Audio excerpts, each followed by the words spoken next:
విశ్రాంతి దినము గడిచిపోయిన తరువాత ఆదివారమున తెల్లవారుతూ ఉండగా మగ్దలేనే మరియా, వేరొక మరియా సమాధిని చూడడానికి వచ్చారు. ఇదిగో, ప్రభువు దూత పరలోకము నుండి దిగివచ్చి రాయి పొర్లించి దానిమీద కూర్చున్నాడు. అప్పుడు మహాభూకంపము కలిగింది. ఆ దూత స్వరూపము మెరుపు వలె ఉంది. అతని వస్త్రము హిమమంత తెల్లగా ఉంది. అతనికి భయపడడం వలన కావలివారు వణికి చచ్చిన వారి వలె ఉన్నారు. దూత ఆ స్త్రీలను చూచి, మీరు భయపడకండి, సిలువ వేయబడిన యేసును వెతుకుతున్నారని నాకు తెలుసు. ఆయన ఇక్కడ లేడు, తాను చెప్పినట్లే ఆయన లేచి ఉన్నాడు, రండి. ప్రభువు పండుకొనిన స్థలము చూచి త్వరగా వెళ్ళి ఆయన మృతులలో నుండి లేచి ఉన్నాడని ఆయన శిష్యులకు తెలియచేయండి. ఇదిగో, ఆయన గలిలయలోనికి మీకు ముందుగా వెడుతున్నాడు. అక్కడ మీరు ఆయనను చూస్తారు. ఇదిగో, మీకు చెప్పాను అన్నాడు. వారు భయముతో మహానందముతో సమాధి వద్ద నుండి త్వరగా వెళ్ళి ఆయన శిష్యులకు ఆ వర్తమానము తెలపడానికి పరిగెత్తుతూ ఉండగా యేసు వారికి ఎదురుగా వచ్చి, మీకు శుభము అని చెప్పాడు. వారు ఆయన వద్దకు వచ్చి ఆయన పాదములు పట్టుకొని ఆయనకు మ్రొక్కగా యేసు అన్నాడు, భయపడకండి, మీరు వెళ్ళి నా సహోదరులు గలిలయకు వెళ్ళాలని, వారక్కడ నన్ను చూస్తారని వారికి తెలపండి. ప్రియ విశ్వాసి, వింటున్నారా?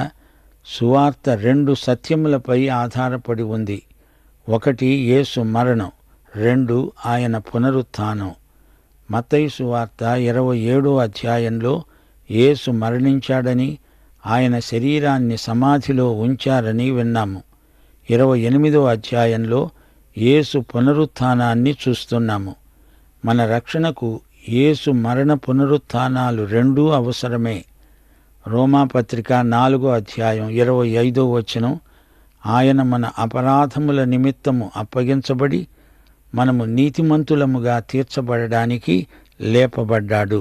దేవునికి స్తోత్రం. ఆయన మన కోసమై పాపముగా చేయబడినందున మనము క్రీస్తునందు దేవుని నీతి అవుతున్నాము. పునరుత్థాన సువార్తే మనము ప్రకటిస్తున్నది. మతములన్నిటిలో మృతవీరులను స్మరించుకుంటారు. క్రైస్తవంలోనే మరణించి సజీవంగా లేచిన యేసుక్రీస్తు ఉన్నాడు.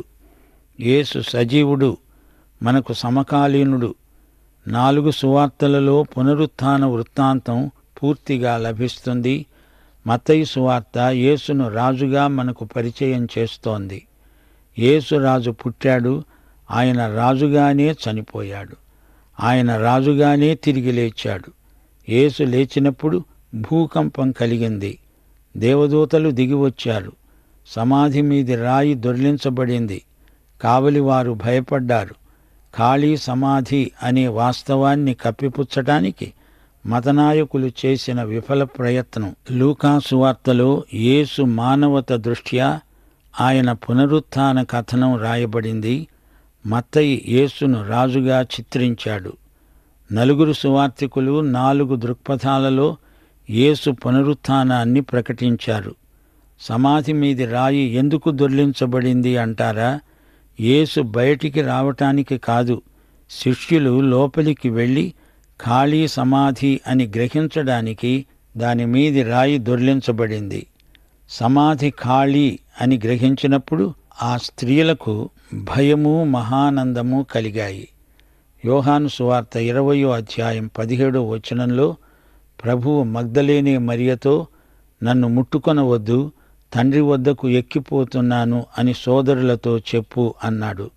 అయితే మత్తయి సువార్తలో స్త్రీలతో దూత చెప్పాడు, తాను చెప్పినట్లే ఆయన లేచాడు. అయితే ఈ 2 సంఘటనలకు మధ్య ఆయన పరలోకానికి ఎక్కి దిగివచ్చి గలిలయలో వారికి కనిపించాడు. 11వ వచనం నుండి, వారు వెడుతూ ఉండగా కావలివారిలో కొందరు పట్టణములోనికి వచ్చి జరిగిన సంగతులన్నిటినీ ప్రధాన యాజకులతో చెప్పారు. కాబట్టి వారు పెద్దలతో కూడి వచ్చి ఆలోచన చేసి ఆ సైనికులకు చాలా ద్రవ్యమిచ్చి చెప్పారు, మేము నిద్రపోతూ ఉండగా అతని శిష్యులు రాత్రివేళ వచ్చి అతన్ని ఎత్తుకొని పోయారని మీరు చెప్పండి. ఇది అధిపతి చెవిని పడిన ఎడల మేము అతణ్ణి సమ్మతిపరచి మీకేమీ తొందర కలుగకుండా చూస్తాము.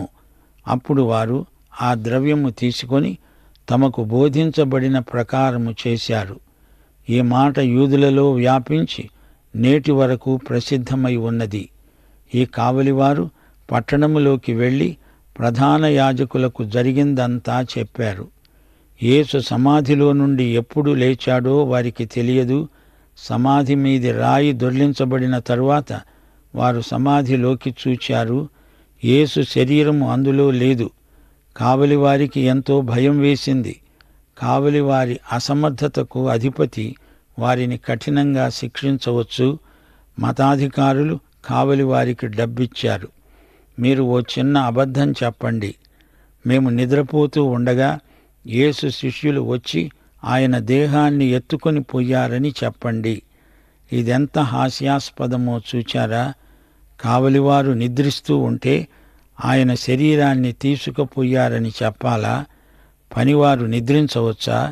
అయినా కంగారు పడవద్దు, అధిపతికి మేము నచ్చజెబుతాములే అంటున్నారు మతనాయకులు. కావలివారు లంచం తీసుకున్నారు. మతాధికారులు వారికి హామీ ఇస్తున్నారు.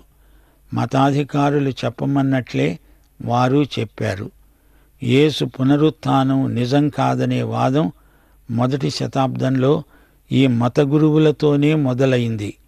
ప్రజలలో అల్పవిశ్వాసం, అవిశ్వాసం కలిగించడానికి సైతాను చేసే అబద్ధ ప్రచారం ఇలాగే ఉంటుంది. అయితే నిజము దాగదు, దాన్ని ఎవరూ కప్పిపుచ్చజాలరు. ఇప్పుడు ప్రభువు వారు ఇచ్చిన మహాజ్ఞను వినండి. 11 శిష్యులు యేసు తమకు నిర్ణయించిన గలిలయలోని కొండకు వెళ్ళారు. వారాయనను చూచి ఆయనకు మ్రొక్కారు. కాని కొందరు సందేహించారు.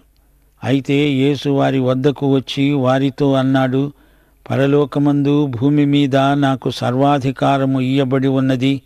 కాబట్టి మీరు వెళ్ళి సమస్త జనులను శిష్యులనుగా చేయండి. తండ్రి యొక్క, కుమారుని యొక్క, పరిశుద్ధాత్మ యొక్క నామములోనికి వారికి బాప్తిస్మమిస్తూ నేను మీకు ఏ ఏ సంగతులను ఆజ్ఞాపించానో వాటినన్నిటినీ గైకొనవలెనని వారికి బోధించండి. ఇదిగో, నేను యుగ సమాప్తి వరకు సదాకాలము మీతో కూడా ఉన్నాను. ఇది యేసు ప్రభువు శిష్యులకిచ్చిన మహా ఆజ్ఞ.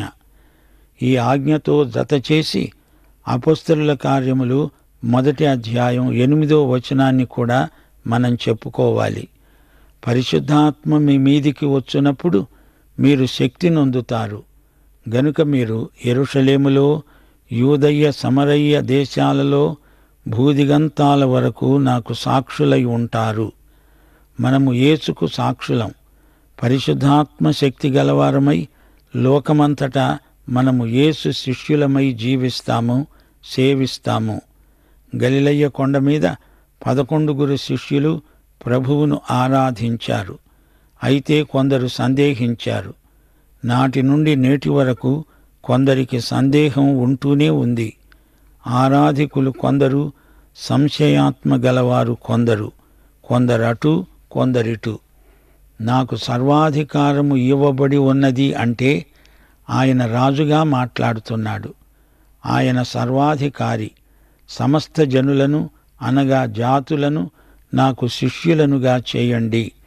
ఇది మహాశ్రమల కాలంలో 1000 ఏండ్ల పరిపాలనలో అమలులోకి వచ్చే ఆజ్ఞ.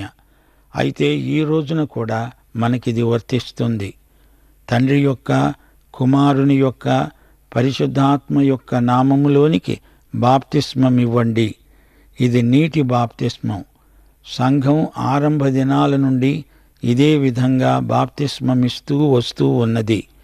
1 కొరింథీ 1వ అధ్యాయం 14 నుండి 17వ వచనం వరకు పౌలు అంటున్నాడు, నా నామమున మీరు బాప్తిస్మము పొందారని ఎవరైనా చెప్పకుండునట్లు క్రిస్పునకు, గాయికి తప్ప మరి ఎవనికి నేను బాప్తిస్మమివ్వలేదు. అందుకై దేవునికి కృతజ్ఞతాస్తుతులు సమర్పిస్తున్నాను. స్తెఫను ఇంటి వారికి బాప్తిస్మమిచ్చాను. వీరికి తప్ప మరి ఎవరికైనా బాప్తిస్మమిచ్చానేమో నేనెరుగను. బాప్తిస్మమివ్వడానికి క్రీస్తు నన్ను పంపలేదు గాని క్రీస్తు యేసు యొక్క శిలువ వ్యర్థము కాకుండానట్లు వాక్చాతుర్యము లేకుండా సువార్త ప్రకటించడానికే ఆయన నన్ను పంపాడు. ఆదిమ సంఘములో బాప్తిస్మము అనే సంస్కారము తండ్రి యొక్క, కుమారుని యొక్క, పరిశుద్ధాత్మ యొక్క నామమున అమలుపరచబడింది. త్రియేక దేవుని నామమున విశ్వాసులకు బాప్తిస్మమిచ్చారు. నేను మీకు ఏ ఏ సంగతులను ఆజ్ఞాపించానో వాటినన్నిటినీ గైకొనవలెనని వారికి బోధించండి. బోధన పరిచర్య సంఘానికి అప్పగించబడింది. ఎఫెసీ పత్రిక 4:11 మనమందరము విశ్వాస విషయములో దేవుని కుమారుని గూర్చిన జ్ఞాన విషయములో ఏకత్వము పొంది సంపూర్ణ పురుషులమవ్వాలి. సువార్తలలోనే కాదు, పత్రికలలో కూడా ఎంతో బోధ ఉన్నది. 1 తెస్సలోని పత్రిక 4:2 మీరు ఏలాగు నడుచుకొని దేవుణ్ణి సంతోషపరచాలో మా వలన నేర్చుకొన్న ప్రకారముగా మీరు నడుచుకుంటున్నారు. మత్తయి సువార్త ముగింపులో ప్రభువు ఇచ్చిన హామీ ప్రకటించబడింది. ఇదిగో, యుగ సమాప్తి వరకు సదాకాలము మీతో ఉన్నాను. ఆమేన్. ఈ భూమి మీద దేవుని రాజ్యము స్థాపించబడునుగాక. సంఘము ఎత్తబడి ఆయనతో సదాకాలము ఉండిపోతుంది. యేసు రాజులకు రాజుగా, ప్రభువులకు ప్రభువుగా త్వరలో రాబోతున్నాడు. ఆయనకే మహిమా ప్రభావములు యుగయుగములకు చెల్లునుగాక. మత్తయి సువార్త ఇంతటితో ముగిసింది. ప్రభు అయిన యేసుక్రీస్తు వారి దివ్యకృప, తండ్రి అయిన దేవుని పరమ ప్రేమ, పరిశుద్ధాత్మ యొక్క అన్యోన్య సహవాసము మనకందరికీ సదాకాలము తోడై ఉండునుగాక. ఆమేన్.